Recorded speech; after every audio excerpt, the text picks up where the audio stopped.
multiple events happening all at once, and the president is going to continue certainly to deal with Okay, all let's of hear these what events. Pentagon is saying. Essentially a follow-up to that question, is the U.S. willing to strike Iran in response to this? Are you putting that on or off the table? Well, look, Garnett, again, I don't want to get into hypotheticals. I think I was very clear at the top that should U.S. forces be targeted by Iran or its proxies, we'll take necessary steps to defend our people.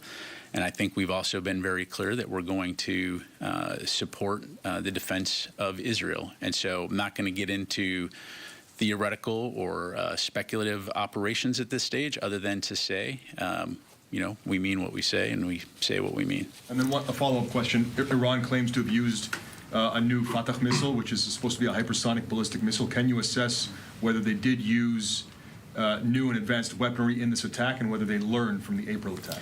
Again, we're still assessing the attack and the outcomes, and so, you know, we may have more to provide later, but I don't have anything on that right now. Dan. Thanks for your time. Two questions, please.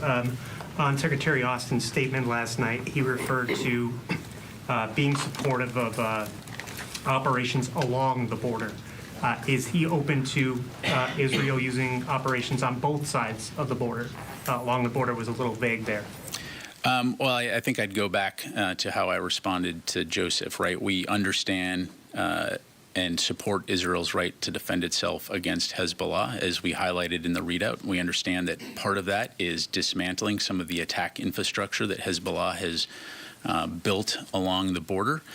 Certainly, again, we don't want to see this, you know, broaden into a wider regional conflict, but we understand, again, that what Israel is doing are limited operations to destroy that attack infrastructure and then enable citizens on both sides of the border to return home. Ultimately, at the end of the day, we do think that a diplomatic resolution is the only way to achieve lasting stability and security across the Israel-Lebanon border. So, you know, we're going to continue to work to that end. But we also, again, understand Israel's need to defend itself. And then a follow. The State Department read out a report on an attack on a diplomatic facility at Baghdad Airport last night. Have you seen any other attacks on U.S. forces, I guess, since Friday? This one would seem to be on a diplomatic facility, but be it in the last day, particularly at this heightened time of tension, or just broadly over the last couple of days? Yeah, as of right now, I'm not aware of any additional attacks. Thanks. Sir. The Iron Dome, how effective is it against ballistic missiles? And some of the televised images appeared to show some of them landing on infrastructure. Are you aware of that? In general, was this attack more effective than the Iranian attack in April? Again, understanding that a lot is still you know, very initial. As I highlighted, initial indications are that there was minimal damage on the ground. You know, in terms of the specifics, though, I'd have to refer you to Israel really to talk through that. And again, as more information comes in, we'll certainly know more. But the initial assessment is that Israel was able to successfully defend itself, of course, with the support from the U.S. And so, again, we may have more later on that. Helene? Thanks, Pat. I just want to be clear, because it seems like we're at a very dangerous time where any kind of ambiguity from the U.S. could lead to an attack on American troops. And when you say I understand when you say that we're going to defend any attack at American troops. I also understand that that you said that no American troops were hurt. Therefore, are you saying the U.S. is not planning on a kinetic strike against Iran? Because right now, We'll stress again that the Hamas-Hezbollah partnership only started after the second Rabin administration kidnapped and deported hundreds of Hamas activists, Ismail Haniyeh among them, across the Lebanese border in 1994. We'll also remind people that in 1992, Israel assassinated Hezbollah General Secretary Abbas Musawi, replaced by Nasrallah shortly after. God, it seems like maybe this more force thing is not the solution to literally everything. Yeah, one thing I want to also point out is that this is like, didn't get a lot of coverage, but like Israel obviously doesn't just assassinate like the Islamist fundamentalists leading the fucking helm in the resistance groups, okay? A lot of people will be like, oh, these are not good guys, Hasan. And it's like, yeah, you want to know why? Because Israel killed all the fucking good guys that weren't even fighting against Israel. Like Ghassan Kanafini, who is not even a person that fucking held a weapon at any point. And him and his entire family were fucking ruthlessly slaughtered by Israel. Israel also literally fucking assassinated on the 29th of September multiple PFLP and DFLP commanders that were not participating in the fucking strikes on northern Israel at all. They were assassinated because they were Palestinian leaders living in Lebanon. And it didn't even get any fucking coverage.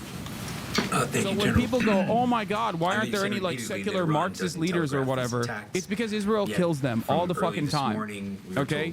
The only ones who end up surviving this kind of shit happen to be some of the biggest fundamentalists. Where does Iran stand now? Is this you don't get to choose who gets to resist against Israel's incredibly violent, increasingly bloodthirsty actions. I mean, that's really it's just Israel is a setting the question standard. for Iran. As evidenced by this attack, they certainly maintain the capability to conduct Holy additional fucking attacks. cope from Hasan. So I highlighted at the top. If your understanding of complex geopolitical things that are happening in real time and all the death and destruction that is accompanying that in real time is just cope of a Twitch streamer or something, I don't know what to tell you, dude. Just open up your fucking eyes to the reality, we you know? have to be prepared in that eventuality. I just want to It's clarify, weird. I think you said earlier this is twice the size. It's a and very scope of weird the way to attack look of at April and 13th. interpret events. Yeah, it's about twice as large in terms of the number of ballistic missiles that they launched from the I last. believe it was their intent to actually do damage this time. Well, look, you don't launch that many missiles at a target without the intent of hitting something. So absolutely, just like the last time, their intent is to cause destruction. And so, fortunately, Israel has very significant air defense capabilities, and the U.S., of course, played a role in helping on that front as well. Thank you. Matt? Thanks, Pat. You said there have been no new attacks on U.S. forces in the region, but is the department tracking a greater threat now to U.S. forces, and are you taking any extra measures on top of the recent plus-ups you've done for force protection? Well, Matt, I mean, as you know, we're always taking force protection very seriously. We're all very well aware of the heightened tensions in the region, and U.S. Central Command has been, for a long time now, constantly assessing and reassessing the threat to ensure that our forces are protected. Like I mentioned, I'm not aware, as I come to the podium, I'm not aware of any additional attacks beyond the one that that Dan mentioned, but it's something that we'll obviously be, keeping a close eye on to protect our forces. Secondly, were there any other nations other than the United States and Israel who took part in intercepting missiles or helping to track them or anything like that? Yeah, I don't have anything to provide on that, and obviously I wouldn't speak for other countries from here. Yes, sir. Moin Rabbani, Trita Parsi, Finkelstein, and other regional experts have said that Israel's bent on war with Iran during this election cycle and Biden's lame duck period. I expect they'll take this opportunity to bring that to fruition. Yes.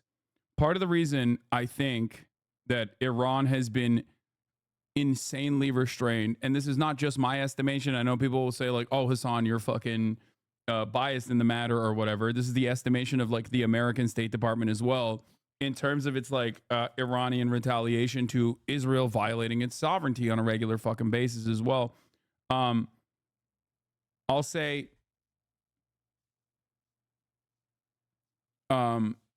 this much. I think it's partially because they did not want to hand Benjamin Netanyahu and Israel the thing that they want the most, which is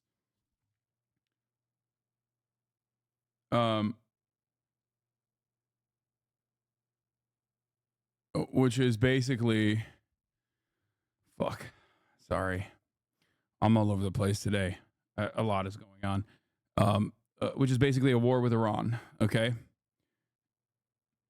If Iran strikes civilian targets and does like October 7 level damage with hypersonic missiles that obviously are capable of penetrating Arrow 1 through 3, David Sling, and the entirety of Israel's anti-missile defense systems, like if they are able to target a military facility, they're able to fucking hit Tel Aviv. You understand that, right? Like, please understand this. If they are able to hit directly Israeli military facilities that are near Tel Aviv, that means they can fucking hit Tel Aviv.